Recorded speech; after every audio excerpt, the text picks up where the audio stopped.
E aí, galera palmeirense, eu sou Samuel Dias. Seja bem-vindo, bem-vinda ao podcast Amigos Palmeirenses, episódio 58.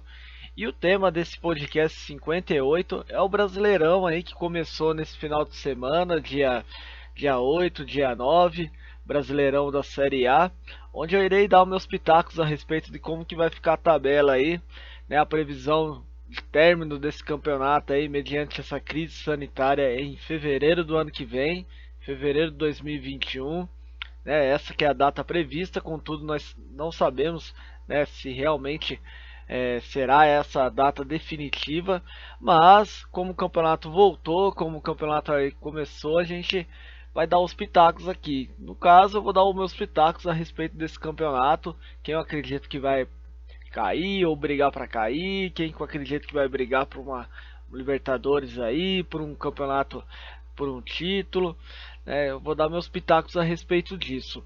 Lembrando, né, que nós iniciamos a semana muito felizes devido à, né, conquista do Paulistão.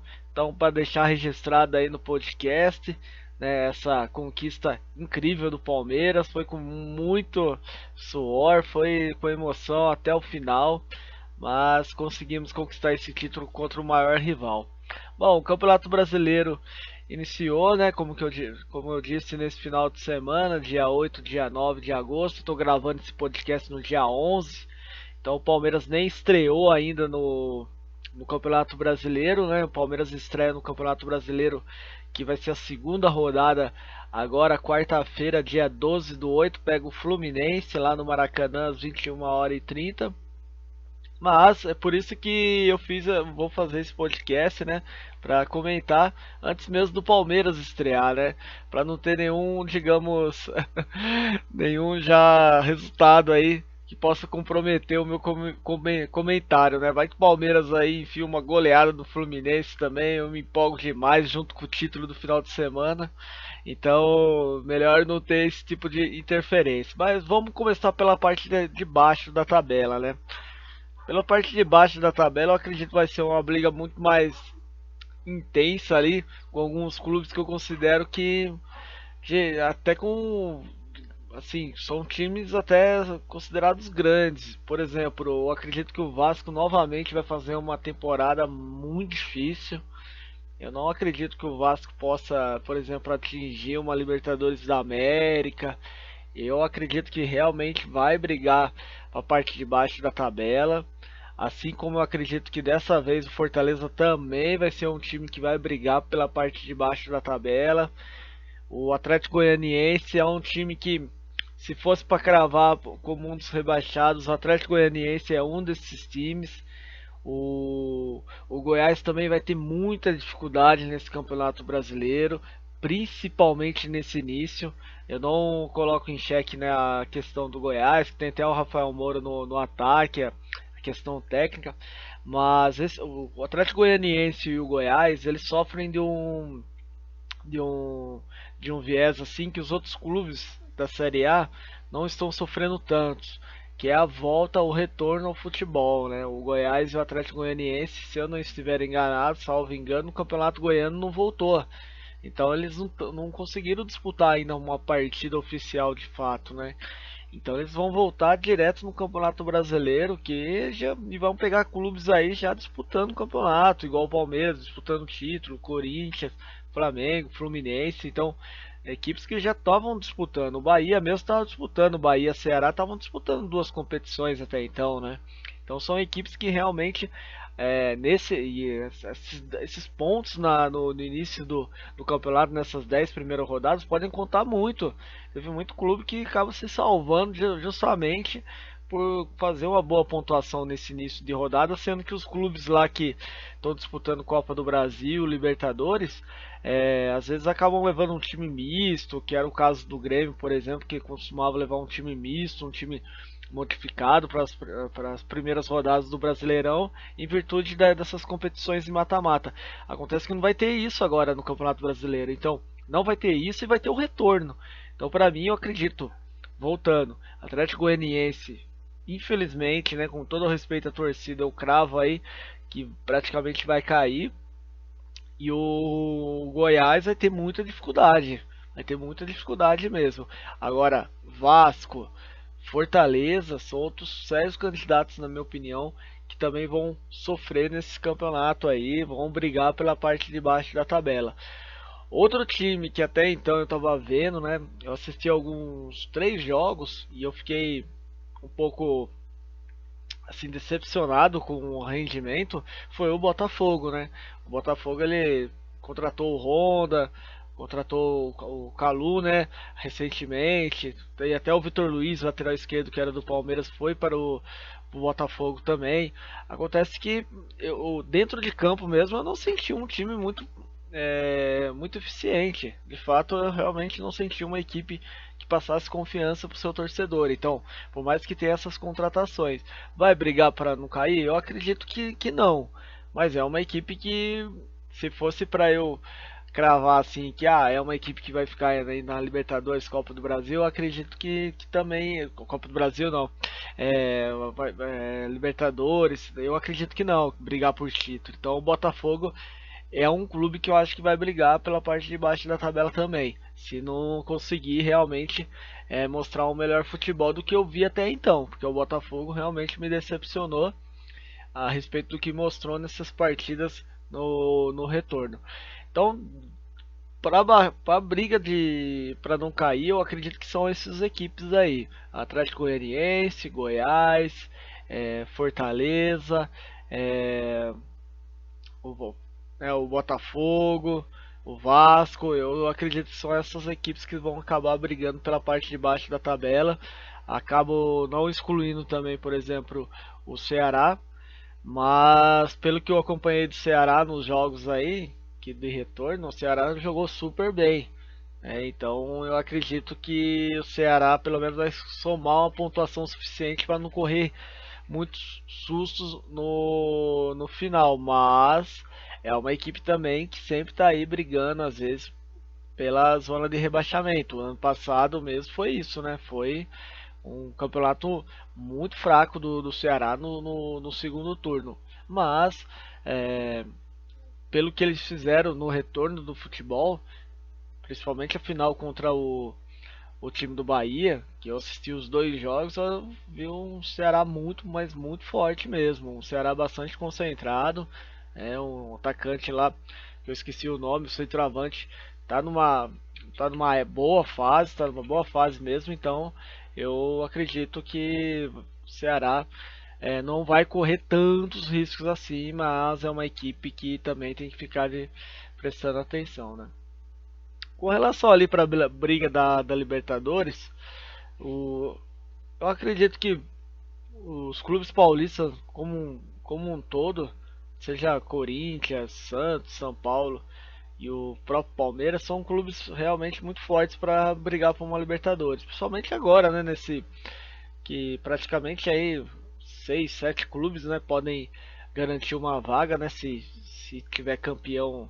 Por exemplo, se for um campeão brasileiro da Libertadores e um campeão brasileiro da Copa do Brasil, que esses sejam o Palmeiras, vão abrir novas vagas, né, para o campeonato do Campeonato Brasileiro para a Libertadores. Então, isso aumenta ainda mais a chance desses clubes já irem para essa competição. Lembrando que no ano passado, né, já foi assim, né? Os 4 grandes praticamente já foram para Libertadores, né? O Corinthians acabou sendo eliminado na fase pré, mas os 4 estão na Libertadores, né? Estavam na Libertadores desse ano aí. Então, para mim, são fortes candidatos, assim como o Internacional, como o Grêmio, e assim também como eu acredito que o Bragantino, né, o Red Bull Bragantino também é uma equipe forte, candidata para garantir até uma vaga aí na Libertadores. O Red Bull Bragantino, eu vou só dar um parênteses aqui, que eu acredito que é uma equipe que não vai brigar por título, viu? Eu não acredito que o Red Bull Bragantino vai fazer foi campeão, né, do troféu interior, vencendo o Guarani por 1-0, mas eu não acredito que vai ser uma equipe que vai realmente brigar pelo título, mas é uma equipe que eu acredito que vai brigar sim por uma Taça Libertadores da América. Bom, eu Aí você vai se perguntar assim, mas quem são os favoritos, né? Quem que você, Samuel Dias, elege como os favoritos ao Campeonato Brasileiro, a campeão brasileiro? Eu não, assim, o podcast é sobre o Palmeiras, né, amigos palmeirenses, mas eu não vou negar que o time do Flamengo continua ainda, independentemente de ter trocado o treinador, continua muito forte para ser campeão brasileiro, principalmente pelo elenco que possui. Foram pouquíssimas saídas, salvo engano, só foi o zagueiro, né? O Mari que foi pro Arsenal. Agora o restante do time é o mesmo. É a base que foi campeã do ano passado e ainda trouxe novos jogadores. Que foi uma coisa que o Palmeiras fez, né, em 2016 para 2017. Manteve a base e ainda contratou novos jogadores. E foi isso que o Flamengo fez, né? O Flamengo trouxe o Pedro, que é um ótimo centroavante. O Michael, apesar de ter feito uma boa temporada, fica aquele ponto de interrogação se o cara realmente vai render a mesma coisa que rendia no Goiás. Pelos poucos jogos que eu vi, pareceu que ele estava jogando a mesma, né, da mesma vontade, da mesmo estilo que ele jogava no Goiás. Então parece que ele não se acomodou, não realmente tá fazendo aquele futebol que ele fazia lá, fez gol até nesse retorno do futebol aí, né? Então, assim, eu penso que o Flamengo é o franco favorito a conquistar esse título. Agora tem um porém, né? Tem um Atlético Mineiro que com Alexandre Matos aí, Rubem Minelli, Sampaoli, estão fazendo uma reformulação no clube aí para chegar forte nesse campeonato, para realmente tentar conquistá-lo novamente. Eu penso o seguinte, galera, o Campeonato Brasileiro 2020-2021, ele tem muitos parentes. Por que eu penso isso? Igual eu comentei no início do podcast, o Atlético Mineiro, legal, eu acho que o Atlético Mineiro é um dos favoritos, mas, né, sempre tem um mais nos meus comentários, até onde vai o gás do Atlético Mineiro? Porque o Santos, por exemplo, fez uma ótima temporada ano passado com o São Paulo. Acontece que o Santos, eu vi o Santos tropeçar em jogos que às vezes não podia tropeçar. Por exemplo, o Santos tropeçou contra o Palmeiras no início do Campeonato Brasileiro do ano passado, que o Palmeiras foi muito bem antes da parada da Copa América. Que o Palmeiras enfiou 4-0 do Felipão, sendo que estava muitos jornalistas, a imprensa toda criticando, falando que o Palmeiras ia tomar uma pancada do Santos, que estava embalado naquele momento onde Palmeiras e Santos estavam brigando pela liderança. O que aconteceu? O Palmeiras ganhou com muita propriedade, por 4-0, um jogo indiscutível, que o Palmeiras foi melhor taticamente e tecnicamente também o Palmeiras foi muito bem e venceu. E o Santos perdeu para o Flamengo também. Perdeu 1-0 com um gol do Gabriel. Então foram momentos onde o Santos tinha que ter mostrado algo e não mostrou com o São Paulo. E não foi só isso, né? O Santos no Campeonato Paulista com o São Paulo também não foi bem. O Santos com o São Paulo na Libertadores também não foi bem assim nas horas decisivas. E aí eu questiono, faço esse questionamento até para o torcedor atleticano, que é o seguinte: o que ele espera que aconteça com o Atlético Mineiro, né, quando estiver realmente brigando numa fase decisiva assim contra né, o seu concorrente direto? O que vai acontecer? Então é aí que eu questiono: será que vai ter gás? Será que o Atlético Mineiro vai ter esse gás todo? O Atlético Mineiro tá mais propício a fazer um campeonato para ficar em segundo, terceiro da tabela, que já faz muito tempo que o Atlético Mineiro não faz uma campanha assim. Em compensação, por exemplo, eu coloco como mais favorito, mesmo com a saída do Everton Cebolinha, o Grêmio. O Grêmio, inclusive, está de olho já em alguns outros atletas que possam suprir a ausência do Everton Ribeiro. Colocou o PP, né, como o titular, porque eu acredito que o Grêmio tem um conjunto muito mais já pronto, independentemente da saída do Everton Cebolinha, para fazer um campeonato forte. E dessa vez, como não estará disputando outros torneios principalmente nesse início, é um clube que eu vejo com bons olhos para realmente brigar também por um campeonato brasileiro, por um título de campeonato brasileiro. Então, esse, olha, junto ao, assim, para mim o time ponta da tabela é o time do Flamengo.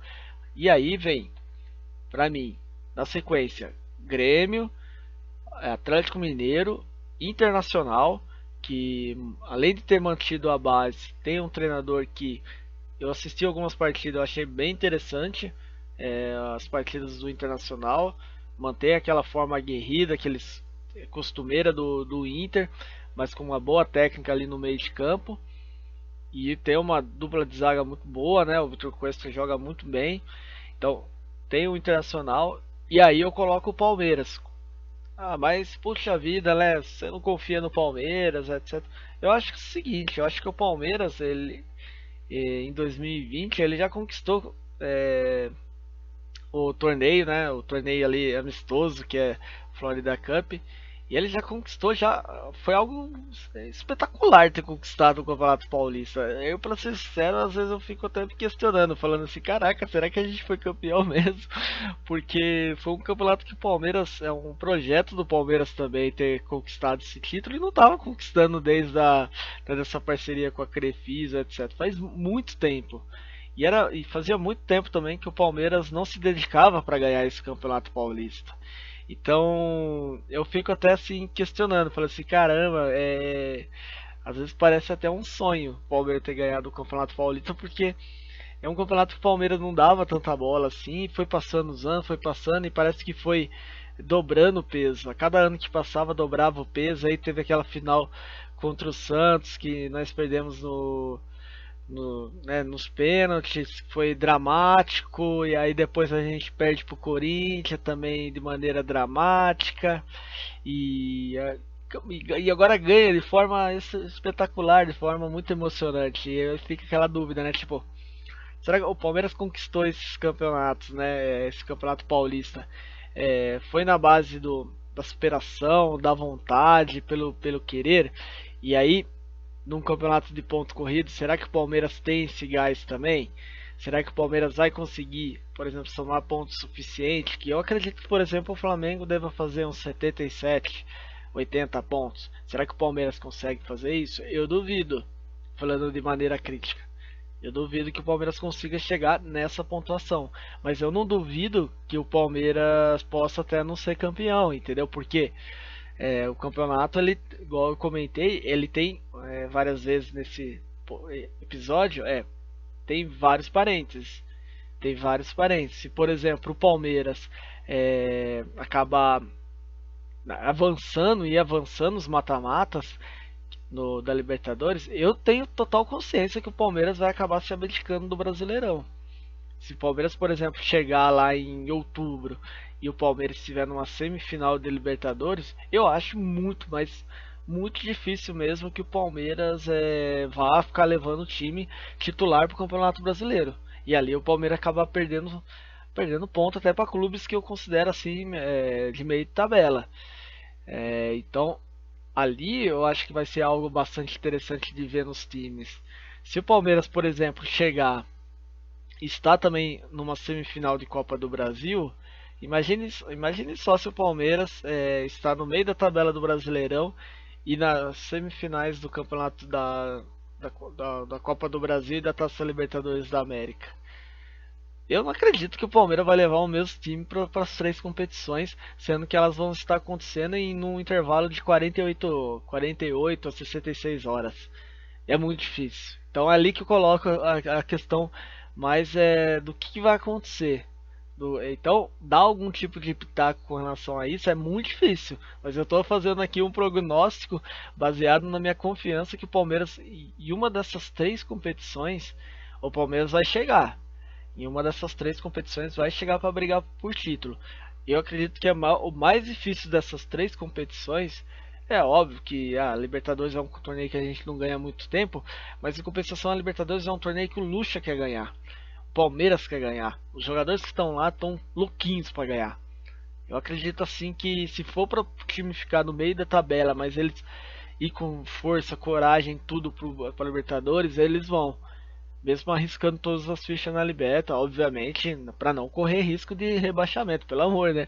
No Campeonato Brasileiro. Mas eles vão fazer essa aposta. Então é aí que eu levo que eu acredito que é muito difícil o Palmeiras acabar, digamos, com uma pontuação muito alta. Mas eu não acredito que é impossível o título. Muito pelo contrário, o Palmeiras ganhou, né?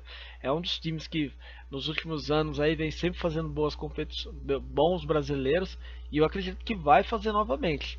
E tem outro ponto que me agrada assim no Palmeiras, que é o que eu penso que me traz confiança do Palmeiras ainda fazer um bom brasileiro, apesar desses vários parentes. É que o Palmeiras tem jogador que ainda não teve uma regularidade. E a gente ainda não viu assim jogar várias partidas.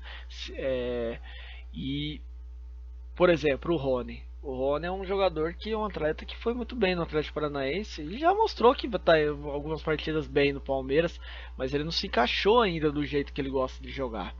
E o Palmeiras também não vai lá mudar todo o seu esquema para fazer o Rony jogar. Então é um jogador que eu quero ver como que vai sofrer essa mutação, digamos, no time. Outras duas caras que eu fico com bons olhos, eu espero que durante esses próximos campeonatos, quando for alavancar todos eles, são o Gabriel Veron e o Alanzinho. São dois jogadores que eu também estou na expectativa de ver como que eles vão atuar. Se, por exemplo, o Gabriel Veron acontecer dele estourar igual foi o Gabriel Jesus, tudo pode acontecer. O Gabriel Jesus, no ano que ele estourou, ele fez um gol contra o Asas de Arapiraca lá de 1-0. Foi ele que deu a classificação pro Palmeiras. E depois a gente viu que foi Campeonato Brasileiro, foi Copa do Brasil, Campeonato Brasileiro. Então, se ele for bem, ele vai ajudar muito o clube. Assim como, por exemplo, o Patrick de Paula e o Gabriel Menino, que já mostraram que vestiram a camisa lá e hoje são titulares. O Gabriel Menino, se ele não for titular no meio de campo, ele vai ser titular na lateral direita. Se bobear, vai ser titular até na ponta direita. Então já, sabe, o Patrick de Paula nem conta. O cara já pegou a camisa e já é titular. Então, mas esses dois atletas, o Alanzinho e o Gabriel Verão, são jogadores que eu fico mentalizando. Será que se eles renderem, por exemplo, se tiver um time igual o Felipão fez, né? O time A e o time B. Se, por exemplo, o Gabriel Verão tiver num desses times aí e um desses times ser do Brasileirão e o cara tiver junto com vários atletas aí voando, o Palmeiras vai estar fazendo um campeonato brasileiro lá bem regular e quem sabe chega lá no final, né? Chega lá em janeiro, chega em dezembro, janeiro, o Palmeiras tá lá entre o top da tabela brigando por título. Pode acontecer. Bom, é isso, galera. Espero que eu não tenha enrolado demais, mas o podcast de hoje é para falar sobre esse início de Campeonato Brasileiro, meus prognósticos, porque sempre a gente faz isso, né, no podcast aqui, Amigos Palmeirenses. No caso, né, nos campeonatos anteriores, era o Rodrigão, o Brunão e eu que fazíamos aí os prognósticos. Nós não fazíamos uma discussão tão mais avançada a respeito disso, mas hoje eu resolvi fazer esse podcast especial sobre o Campeonato Brasileiro, sobre a minha mentalidade e também a minha confiança aí também, né? Pro que o futebol retorne, mas quem sabe aí o Palmeiras consiga, né, fazer um bom campeonato aí também. E quem sabe, né? Não sabemos se vai terminar em fevereiro do ano que vem, né? Mas quem sabe com o título. Beleza, galera? Espero que vocês tenham gostado, né? Por favor, não concordo com a sua opinião, Samuel. Pô, comenta aí, não tem problema nenhum, né? De forma educada. Eu também vou responder de maneira muito educada aí. Qualquer comentário, né? Vocês não precisam também aceitar minha opinião, né? As minhas pautas a respeito, mas comentem sobre, né, de forma educada, que eu vou conversar com vocês também. E bom, e é isso. Espero que vocês tenham gostado. Se gostaram, não deixe de dar aquele curtir, né, compartilhar com a galera. Acione as notificações aí. O podcast nosso não está com um dia, horário, né, mais programado, então eu estou fazendo esses podcasts às vezes aleatórios assim, que é uma falha, né? Uma falha minha aí do canal. Mas eu pretendo seguir um cronograma certinho para passar para vocês aí, principalmente a galera das antigas que acompanha a gente já faz um tempo aí, principalmente nas nossas páginas aí no Instagram, Twitter e Facebook. Beleza? Bom, é isso aí, né? Um forte abraço a todos, né? Continue nos acompanhando lá na página Os Parmeirenses, no Instagram, Twitter, Facebook e também no YouTube, no arroba Os Parmeirenses. Então, é isso aí, família palestrina. Um forte abraço, fiquem com Deus, com muita segurança, fiquem na paz. Até mais, galera.